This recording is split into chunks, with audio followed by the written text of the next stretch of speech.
Saya luar biasa kesal. Kadang ada orang bikin perbandingan begini, Maulid Nabi, Maulid. Zaman Nabi tidak ada coret. Zaman sahabat tidak ada coret. Zaman tabi'in tidak ada coret. Zaman ini ada. Lalu diserupakan yang ikut-ikut ke sini. Antum kalau mengamalkan hukum seperti ini fatal. Ya? Jangan seketika, ini Maulid bid'ah, Maulid bid'ah. Masya Allah, antum tuh bid'ah dari kepala sampai kaki. Ya. مولاي صل وسلم دائما أبدا. بسم الله. Waalaikumsalam warahmatullahi wabarakatuh. Ustaz, mohon pencerahannya. Ini sudah cerah situasi, sudah bagus. Mengenai peringatan Maulid Nabi Muhammad SAW, apa hukumnya? Dan bagaimana kalau umat Islam memperingatinya? Sekarang saya ingin coba kita membiasakan dulu untuk menilai sesuatu dengan penilaian secara ilmiah yang bersumber pada dalil-dalil yang ada, tidak sekedar menganalogikan dan main tebak-tebakan. Itu nggak baik dalam menyimpulkan hukum. Ya. Bismillah. Sekarang secara akademis, secara ilmiah, membahas sesuatu oleh para ulama diposisikan dulu, dispesialisasikan dulu dalam bentuk ta'rif, namanya definisi. Jadi kalau Anda ingin membahas sesuatu, kita harus sepakat dengan definisinya dulu. Ya, disebut dengan ta'rif. Ta'rif ini harus punya sifat jami' mani'. Jami' menghimpun semua unsur yang akan didefinisikan.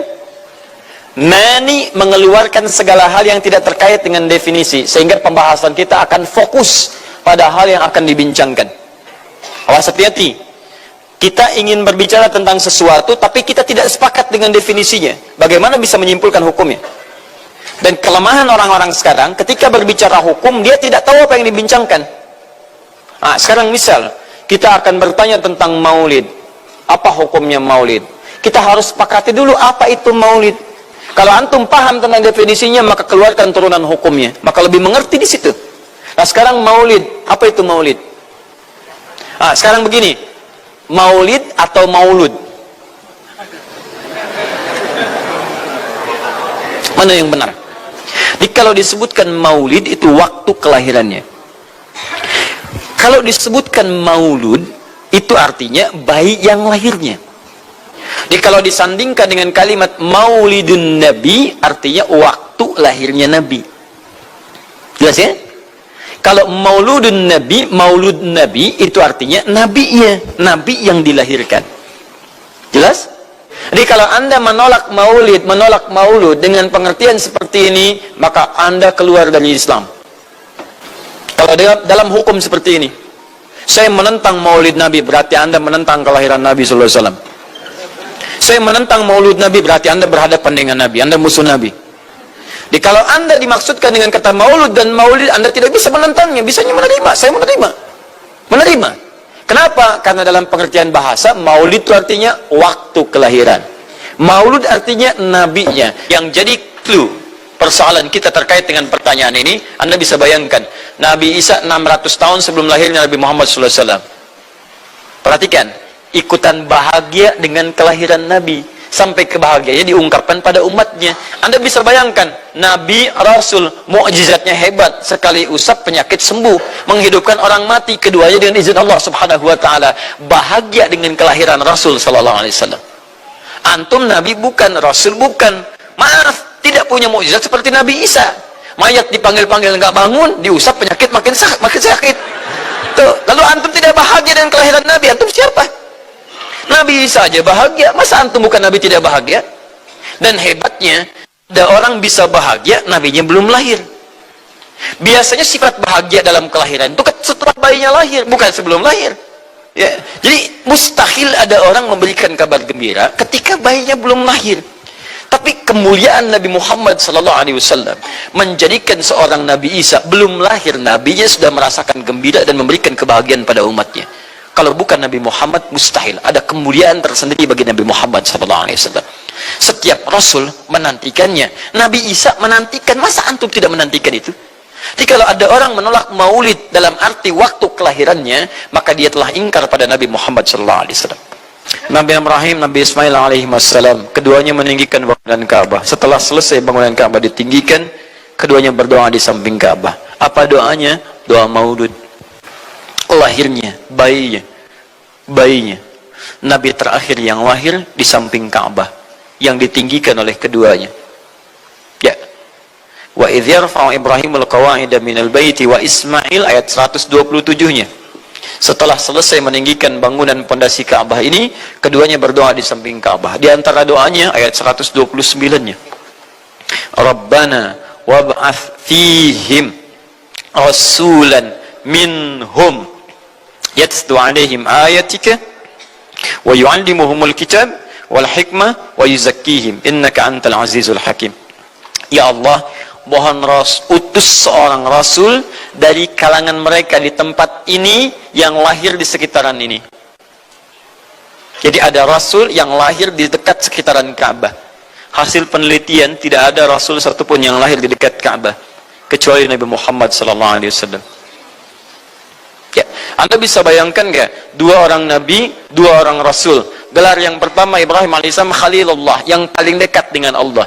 Jaminan surganya ada. Nabi Ismail disebut dengan gulamun halim oleh Al-Quran, yang paling perasa, yang paling dekat dengan Allah subhanahu wa ta'ala. Dua orang nabi paling dekat dengan Allah, disayang Allah, dijamin masuk surga. Inspirasi kisahnya sampai kita ke sekarang mendoakan kepada Allah tentang maulud Nabi, sehingga lahirnya Nabi Muhammad SAW 30 generasi setelahnya. Antum Nabi bukan, Rasul bukan, tidak sedekat keduanya dengan Allah, jaminan surga nggak ada, hisab menegangkan, amalan berantakan. Kisah hidup antum belum tentu jadi inspirasi di masa depan. Sekarang pun tidak. Tiba-tiba antum menolak maulud, antum siapa? Kalau antum menolak maulud, berarti antum menolak Nabi SAW dalam pengertian baiknya. Jelas ya? Jadi kalau kemudian ada disebutkan maulid dan maulud, itu artinya maulid waktu kelahiran, maulud bayi yang dilahirkan. Sekarang bagaimana menyikapi maulid dan maulud itu? Saya tahu nabinya dilahirkan, nabinya sudah ada. Jelas ya? Maka kemudian saya pun tahu waktu kelahirannya. Bagaimana aku menyikapi itu semua? Maka Masya Allah, Quran surah ke-11 tadi, 10 tadi, Yunus, ayat 57 sampai 58. Kalau sampai kemudian ke-58-nya falyafrahu, gembira antum. Gembira, bahagia, silahkan. Ya, maksud tidak gembira, Nabi Isa gembira, kita tidak gembira. Ya, Nabi Ibrahim gembira, kita tidak gembira. Nabi yang tidak melihatnya gembira, masa kita yang mendapatkan bagian Nabi tidak gembira? Jelas ya? Nabi yang mengharapkan hadir saat kedatangannya gembira. Kita yang mendapatkan kedatangan beliau walaupun tak mampu melihatnya, dan kita menjadi umatnya, masa tidak gembira? Umat dulu bukan bagian umat Nabi Muhammad, karena Nabi Muhammad tidak hadir di zamannya. Gembira dengan berita kedatangan Nabi Muhammad, padahal nabinya belum datang. Masa kita yang jadi umatnya, yang nabinya telah kemudian kita dapati walaupun tidak melihatnya, masa kita tidak ikutan gembira? Maka pertama kita mesti gembira. Maka yang kedua, bagaimana mengekspresikan kegembiraan itu? Maka contoh-contoh dari Nabi SAW, bagaimana mengekspresikan kegembiraan dengan Nabi SAW itu, pertama Nabi sendiri menyikapi hari kelahirannya dengan berpuasa di hari Senin. Jelas ya? Ini bagi Nabi sendiri pribadinya. Nanti jadi hukum untuk kita. Maaf, saya akan tafsirkan lebih luas karena ini jadi hukum-hukum turunan. Ketika Nabi puasa di hari Senin, ditanya, "Ya Rasulullah, kenapa engkau puasa?" Kata Nabi, "Dzaka yauma wulidtu." Bima makna, ini adalah hari aku dilahirkan. Hari aku dilahirkan. Jadi ini hukum kelahiran. Kalau antum misalnya masuk pada hari dilahirkan, boleh antum ikuti sunnah Nabi SAW. Apa sunnahnya? Puasa. Puasa. Kenapa puasa? Nabi SAW mencontohkan puasa. Hari Senin beliau puasa. Ketika antum puasa Senin, bukan cuma puasa sunnah, tapi ada nilai di situ. Paham ya, teman-teman sekalian? Nah, sekarang bagaimana para sahabat menyikapi kelahiran Nabi SAW, kedatangan Nabi SAW, dan menyikapi keberadaan Nabi SAW. Bukan cuma lahirnya, tapi setiap kedatangannya. Nabi datang dari Madinah, dari Mekah ke Madinah disambut oleh para sahabat yang ada di sana. Nabi datang dengan perang Tabuk, dari perang Tabuk disambut oleh para sahabat di sana. Tala al-badru alaina min thaniyatil wada'i, wajaba syukru alaina mada'alillahi da'i. Masya Allah, disambut dengan madid. Bukti kesenangan mereka kepada Nabi SAW. Ada yang memuji Nabi SAW seperti Hasan bin Thabit, buat puisi-puisi memuji Nabi. Seperti Zuhair bin Abi Salma, tadinya musuh Nabi, begitu masuk Islam memuji Nabi sallallahu alaihi wasallam. Ada yang lagi kemudian menghormati Nabi dengan kedatangannya, dengan mengikuti Nabi kemanapun. Nabi mencontohkan, amalkan. Nabi mengajarkan, ikuti. Masya Allah. Begitu Nabi meninggal, diabadikanlah kemudian nilai-nilai penghormatan itu. Ada yang menulis sejarah tentang Nabi. Ada yang menulis pujian kepada Nabi dalam bentuk sholawat. Ada yang menulis tentang amalan-amalan Nabi. Ada yang menulis tentang pengajaran-pengajaran Nabi. Dikumpulkan dan sampailah itu kemudian kepada kita semuanya. Dan itulah cara terbaik menyikapi tentang maulud dan maulid. Apa cara terbaiknya? Keluarkan ayat-ayat Qur'annya. 1. Quran surah ke-33 ayat 21-nya. Laqad kana lakum fi Rasulillahi uswatun hasanah. Sungguh ada pada diri Nabi sallallahu alaihi wasallam suri teladan terbaik untuk kita. Maka jika antum misalnya hadir momentum kelahiran Nabi sallallahu alaihi wasallam, maaf, biasanya kalau ada momentum-momentum tertentu orang bersemangat untuk mengingatnya. Silahkan cek. Hari pahlawan, ingat para pahlawan. Hari pahlawan berakhir, tidak ingat lagi. Hari kemerdekaan, ingat sampai pinang dipanjat-panjat. Ya, begitu dipanjat, kenapa panjat pinang? Masya Allah, menghormati pahlawan. Hari pahlawan sampai naik panjat pinang. Luar biasa. Ada yang tarik tambang, ya, menghadirkan energi para pahlawan. Antum bisa bayangkan, momentumnya ada. Begitu hilang itu semua, tiba-tiba hilang lagi kemudian ingatan kita. Artinya, selalu ada momentum untuk mengajak kita mengingat sesuatu. Begitu Ramadan, ingat lagi amalan. Hilang Ramadan, hilang lagi kemudian amalan. Nah, jadi apa yang terbaik dihadirkan? Ketika ada momentum itu, maka para ulama kemudian mencoba untuk menampilkan nilai-nilai tadi untuk mengembalikan kita pada tuntunan Nabi sallallahu alaihi wasallam.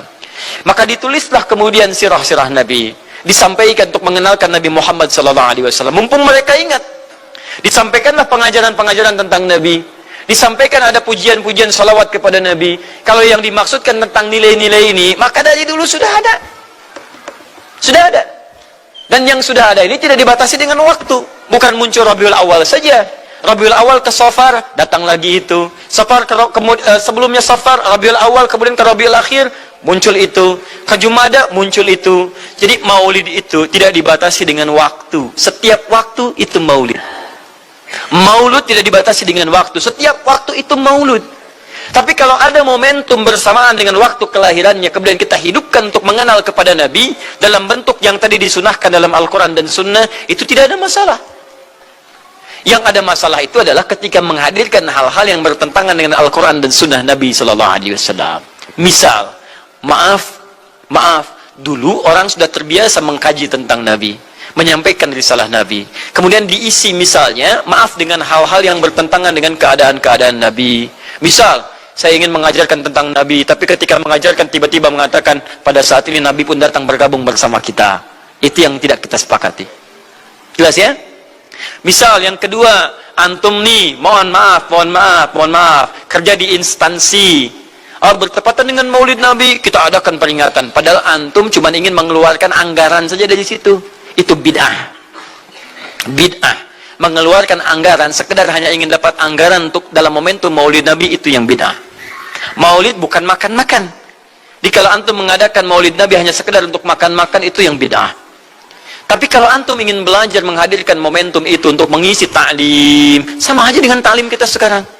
Apakah ada hadis Nabi mengatakan ta'lim khusus di hari Ahad jam 8 pagi sampai jam 10? Tidak ada. Di ta'lim kita bid'ah ini. Jadi kalau antum pahami setiap yang tidak ada contohnya itu bid'ah, Masya Allah, maka akan ada banyak bid'ah dalam kehidupan. Mushaf itu bid'ah, karena nggak ada contohnya zaman Nabi Sallallahu Alaihi Wasallam. Antum dari ujung kepala sampai ujung kaki itu bid'ah, karena antum tidak ada zaman Nabi Sallallahu Alaihi Wasallam. Ya, jadi jangan langsung menilai bahwa setiap maulid itu bid'ah. Bukan. Kalau momentum itu ingin diisi dengan ta'lim, ingin memperkenalkan Nabi, ingin mengajarkan syariat-syariat Islam, maka itu tidak ada masalah. Itu mengamalkan petunjuk-petunjuk ayat, bukan mengkhususkan di waktu itu, bukan. Karena ta'lim itu dibuka di setiap waktu, tapi menjadikan waktu itu untuk momentum, karena setiap orang sedang ingat Nabi pada saat itu. Jelas ya? Kapan lagi kita mendapati orang ingat Nabi? Maka ajarkan itu dan pesankan pada saat itu. Teman-teman, jangan cuma pada waktu ini ya, setiap waktu kita amalkan ingatan kita kepada Nabi Sallallahu Alaihi Wasallam. Makanya saya kalau diundang, Ustadz ada Maulid Nabi, saya datang untuk ceramah, untuk menyampaikan pesan-pesan terkait dengan Nabi Sallallahu Alaihi Wasallam. Adapun masalah ritual-ritual saya tidak ikutan. Makanya paham, begitu saya datang perceramah. Ceramah, saya berikan ceramahnya. Nabi begini, apa itu maulid? Allahu alam. Bukan Allahu alam, kan antum bikin spanduknya di sini. Apa itu maulud? Maulud. Bukan maulud. Maulud itu begini, maulid itu begini. Ketika kita terangkan, kita sampaikan, Masya Allah. Antum tahu apa yang terjadi? Mereka mulai sholat dengan baik, masjidnya mulai ramai. Besoknya tidak ada ramai-ramai lagi. Begitu ada maulid, ceramah lagi. Ternyata ceramahnya nggak sampai maulid lagi. Besoknya ceramah lagi. Ahadnya ada waktu taklim. Dan itulah cara terbaik untuk memberikan penjelasan kepada masyarakat untuk mencintai Rasulullah Sallallahu Alaihi Wasallam. Paham ya? Jangan ketika, oh ini maulid bid'ah, Masya Allah, antum tuh bid'ah dari kepala sampai kaki. Ya. Saya luar biasa kesal. Kadang ada orang bikin perbandingan begini. Maulid Nabi. Maulid. Zaman Nabi tidak ada coret.